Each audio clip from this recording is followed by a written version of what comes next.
من الشيطان الرجيم. بسم الله الرحمن الرحيم. إن الحمد لله نحمده ونستعينه ونستغفره ونعوذ بالله من شرور أنفسنا وسيئات أعمالنا. من يهده الله فلا مضل له ومن يضلل فلا هادي له، وأشهد أن لا إله إلا الله وحده لا شريك له، وأشهد أن محمدا عبده ورسوله صلى الله عليه وآله وسلم تسليما كثيرا كثيرا. أما بعد، السلام عليكم ورحمة الله وبركاته. محترم ورونو، سرنگچی د رسول الله صلى الله عليه وآله وسلم مبارک سیرت د دنیا په هر ژبه سره موجود وو او موجود دی، او هر عالم دغه مبارک تاریخ څخه تر خپل وسه یو څه لیکلی دي. خو موږ پښتنو په پښتو ژبه سره داسې جامع کتاب نه درلودي چې په هغه کې دي د رسول الله صلی الله علیه و آله وسلم د ژوند حوادث او واقعات د تاریخ سره موافق او په پرله پسې ډول لیکل شوي وي.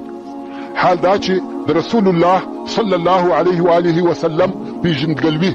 او د هغه صلی الله علیه و آله وسلم په ژوند خبرېدل زموږ دینی مسؤلیت دی. ځکه که د رسول الله صلی الله علیه و آله وسلم په ژوند خبر نسو، متابعت یې څنګه وکړو؟ او که رسول الله صلی الله علیه و آله وسلم ونه پیژنو، ایمان څنګه پوراو؟ خو د نن ورځې څخه تقریبا 10 کاله د مخه ما د سیرت النبي صلی الله علیه و آله وسلم په نامه سره د ټیپ د فیتو په واسطه یو مضمون ثبت او نشر کړي. البته هغه وخت د ځوانۍ آخري وختونه وه. آواز او د خبرو کولو توان او طاقت یوه اندازه د ځوانۍ په قسم وه. او اوس مې د دوهم وار دپاره د رسول الله صلی الله علیه و آله وسلم د ژوند حالات د سپینږیرتیا او ضعف په حالت کې د سرور کائنات ژوند په نامه سره ولیکل. غواړم چې هم یې د ټیپ په پیتو کې ثبت کم او هم یې د کتاب په شکل سره ګرانو وطنوالو ته تقدیم کم. خو دا وار نه هغه د ځوانۍ آواز ته او نه د خبرو کولو توان او قدرت، مګر د هغه آواز او طاقت په عوض او بدله کې په دغه اوسني لیکل سوي مضمون کې معلومات زیات سوي او ډیر سوي دي. په اول وار ثبتولو کې ما د خپل ځان و ناقص استعداد ته کتل، نو دا مې نه په خیال او نه تصور کې راګرځېده چې دغه نشر سوې سلسله دي دونه جهاني شهرت پیدا کړي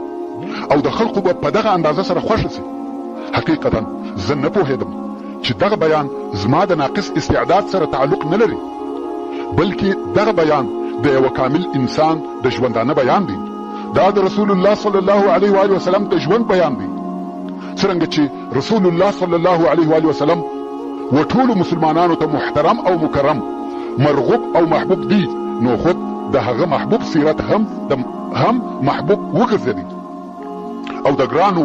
مسلمان ورونو د طرفه تود هرکلی وسو. د اوریدونکو په زړو کې ځای ونیوي او باید وینیسي،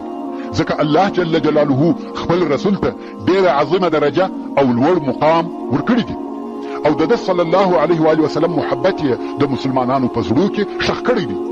او د رسول الله صلی الله علیه و آله وسلم متابعت یې د الله جل جلاله سره محبت بللی دی.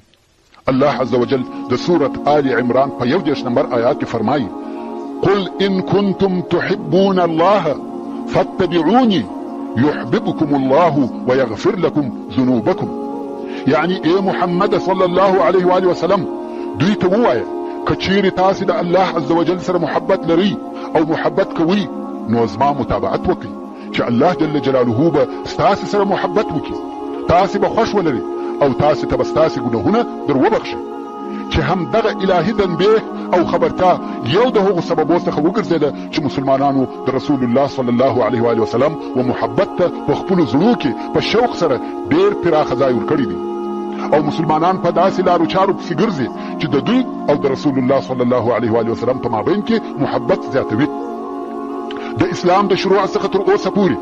علماء کرام د رسول الله صلی الله علیه و آله وسلم د سیرت او شوخیو په بیانولو کې په مسابقه کې دي، خو د هیڅ بشر په وسه نه ده پوره چې د هغه مکرم او مشرف ذات اخلاق او اوصاف لکه څرنګه چې ښایي هغسې بیان کړي. هغه ذات چې الله عز وجل د هغه په باره کې فرمایي: وانک لعلى خلق عظیم، یعنی اے محمد صلی الله علیه و آله وسلم بېشکه چې ته یې پر ډېرو لویو او عظیمو خویو، ستا افعال او اقوال، ستا اخلاق او معاملې ټول عظیم او کریم دي. د ام المؤمنین حضرت عائشه رضی الله عنها څخه پوښتنه وسوه چې د رسول الله صلی الله علیه و آله وسلم اخلاق او عادات څنګه و؟ دی رضی الله عنها وویل کان خلقه القرآن، یعنی د ده علیه الصلاة والسلام خویونه او اخلاق ټول د قرآن سره موافق او مطابق و. سبحان الله. هر هغه څوک چې دغسې وي هغه تر ټولو خلقو او مخلوقاتو فاضل او کامل دی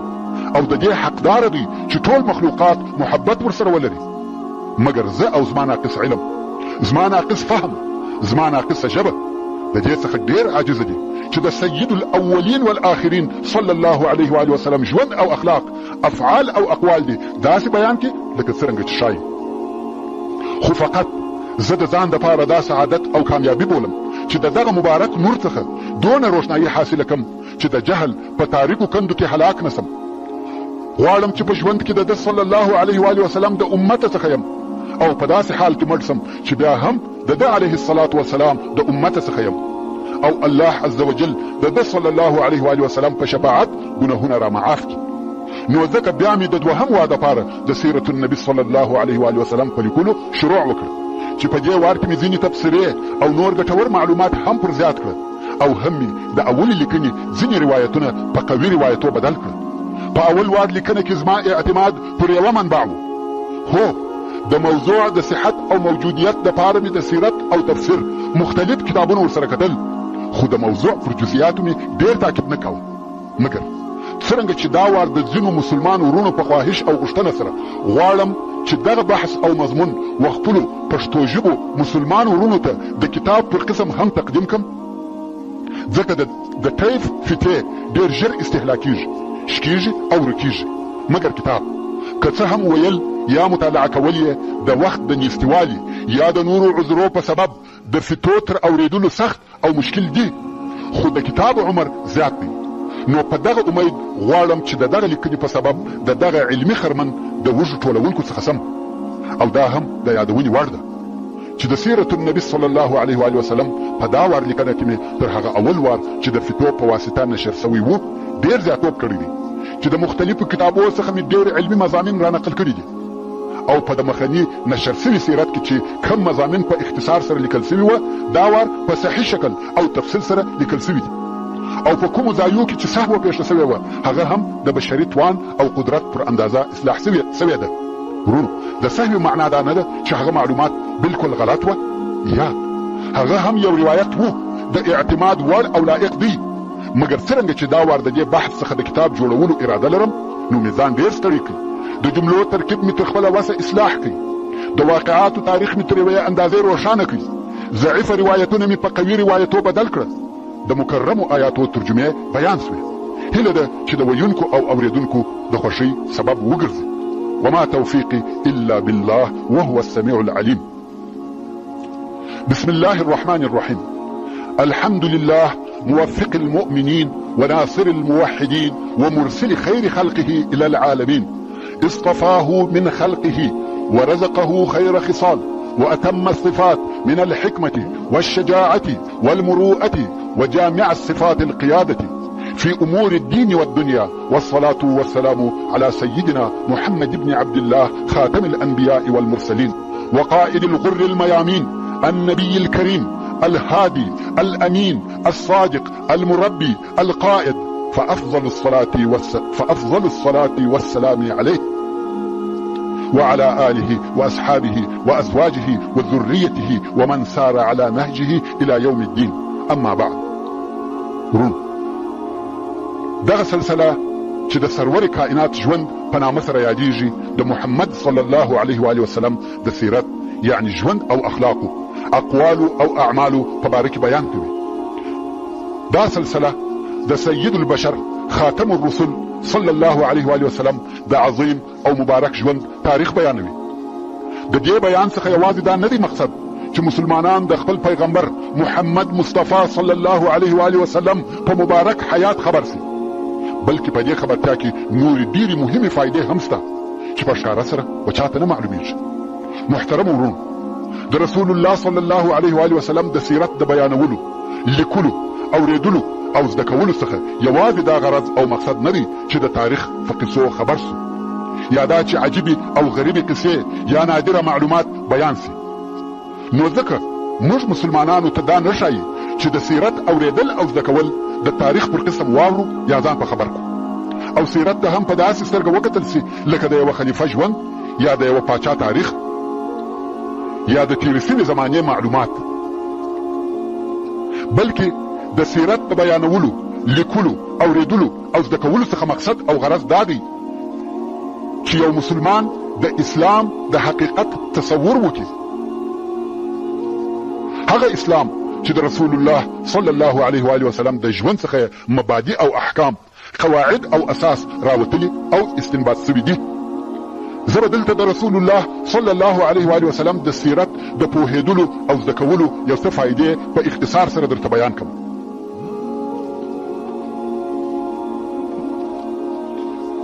اول، د رسول الله صلی الله علیه و آله وسلم نبوي شخصیت پیژندل.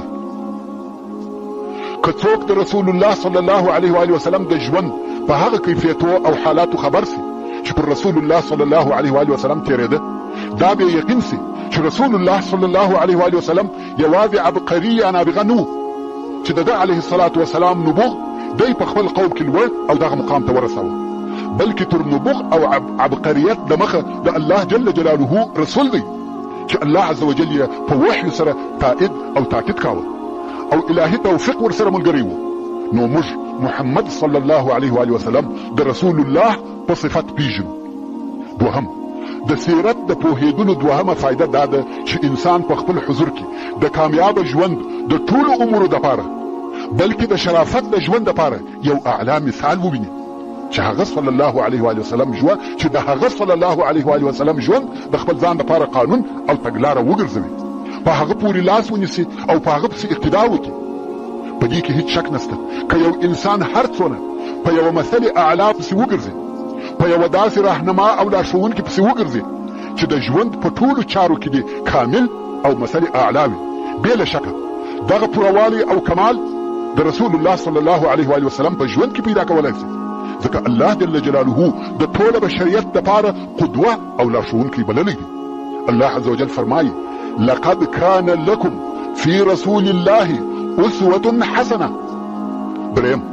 د رسول الله صلی الله علیه و آله وسلم د سیرت د خبرېدلو او زده کولو په واسطه انسان د کتاب الله په مفاهیمو او مقاصدو پوهېدلی شي، ځکه د قرآن مجید د ډیرو آیاتو ترجمه په هغه واقعاتو او حادثاتو سره معلومیږي کم چې دغه آیاتونه د هغه واقعو او حادثو په وخت او باره کې نازل سوي دي. نو تر څو چې وچاته د هغه واقعاتو حالات معلوم نه وي،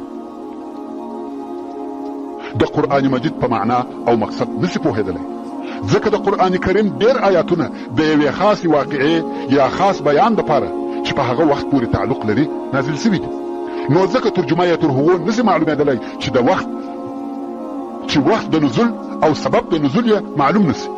او د آیاتو د نزول سببونه تر هغو نسي معلومېدلی تر څو چې د محمد مصطفی صلی الله علیه و آله وسلم ژوند او سیرت را معلوم نسي. څلورم، د سیرت په معلوماتو سره مسلمان د اسلامي صحي ثقافت او معرفت ډېره حصه یو ځای کولی شي. په دې کې هیڅ شک نشته چې د اسلام د مبادیو د پوهېدلو دپاره که دین دی که عقیده که احکام دی که اخلاق د رسول الله صلی الله علیه و آله وسلم ژوند یو روښانه مجسد تصویر دی. پنځم، د رسول الله صلی الله علیه و آله وسلم په سیرت پوهېدل د یوه اسلامي معلم او واعظ دپاره د تعلیم او تربیې په باره کې یوه ژوندۍ نمونه او لارښوونه ده، ځکه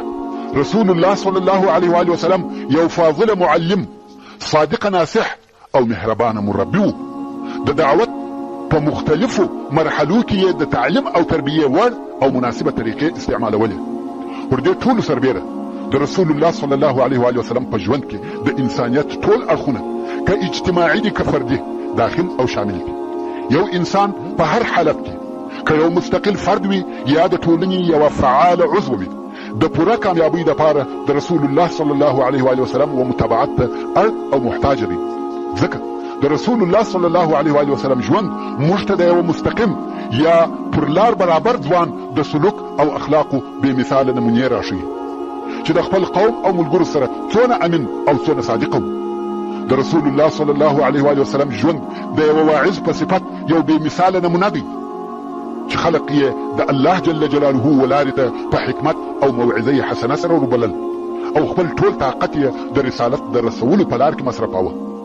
د رسول الله صلی الله علیه و وسلم ژوند د یو دولت د رئیس او حاکم دپاره ښه لارښوونکی دی چې په څونه هوښیاري او حکمت سره کارونه مخته بیول. د رسول الله صلی الله علیه و وسلم ژوند د یو مثالي او حق پرسته میړه دپاره لارښوونکی دی چې د خپلې ښځې سره باید څنګه ژوند او ګزاره وکړي. د رسول الله صلی الله علیه و وسلم ژوند د یو پلار دپاره په عاطفه او مهرباني کې لارښوونکی دی. رسول الله صلی الله علیه و وسلم د زوجاتو او اولادو په حقوقو او واجباتو کې دقیق عدل کاوه. د هر چا حق یې د هغه د حال سره سم او پوره ورکاوه. د رسول الله صلی الله علیه و وسلم ژوند د یو حربي قومندان او صادق امیر دپاره لارښوونکی دی. د رسول الله صلی الله علیه و وسلم ژوند د یو جامع مسلمان دپاره هغه چې په خپل ژوند کې صحیح تقسیم اوقات او په معاملو کې عدل ولري لارښوونکی دی چې څونه د خپل رب عبادت وکړي او په عین وخت کې د خپلې کورنۍ او ملګرو سره لطیف او د ښه طبیعت خاوند وي. داسې نور ډېر مثالونه شته. که غواړې چې بختور او کامیابه ژوند ولرې نو خامخا د رسول الله صلی الله علیه و وسلم په ژوند ځان خبر کړه، ځکه د رسول الله صلی الله علیه و وسلم په ژوند خبرېدل بل څه نه دي بې له دغه انساني اخلاقو ښکاره کول چې دغه ټوله په هغه بې مثله نمونه او کامل بشر کې سره یو ځای سوي وه او موږ یې خامخا و متابعت ته ضرورت لرو. که غواړې چې کامیابه او بختور ژوند ولرې د رسول الله صلی الله علیه و وسلم متابعت کوه. اوس نو کېدلی سي چې دغه پاک تاریخ د محمد مصطفی صلی الله علیه و وسلم د پیدایښت څخه را شروع کړو، مګر ما دا بهتره ولیده چې تر دغه پاک میلاد د مخه څخه را شروع سي د پاره د دې چې دا را معلومه سي چې دغه لارښوونکي نور چې دغه لارښوونکي نور تر راتګ د مخه د عربو ژوند او تاریخ څنګه او څه ډول او بیا د وحیو په راتګ سره څنګه سو. هغه تغییر چې د رسول الله صلی الله علیه و وسلم د رسالت په واسطه یوازې په جزیرة العرب کې نه بلکې په ټول عالم کې راغلی دی لوی او مهم تغییر دی. خو انسان ته دا فرق تر هغو نسي معلومېدلی تر څو د دغه پاک سیرت معلومات ورته ونسي. او شروع هم ډېره سخته ده. نه پوهېږم چې د کم ځای څخه یې را شروع کړم، ځکه د مخه تر اسلام د عربو تاریخ ډېر اوږد او لوی تاریخ دی. خو ما بهتره ولیده چې د هغه ځای څخه شروع په وکم کم چې الله عز وجل خپل معزز پیغمبر ابراهیم علیه السلام امر کوي چې خپله ښځه هاجر رضی الله عنها او د دې هغه کوچنی د تزوی اسماعیل علیه السلام بوزه او په مکه مکرمه کې یې پرېږده چې دغه مکه بې له اوبو او بې له زراعته یوه خالي ډبرینه شیله ده او هغه وخت کعبه شریفه هم نه وه جوړه سوې ځکه کعبه شریفه بیا په وروسته کې ابراهیم علیه السلام جوړه کړه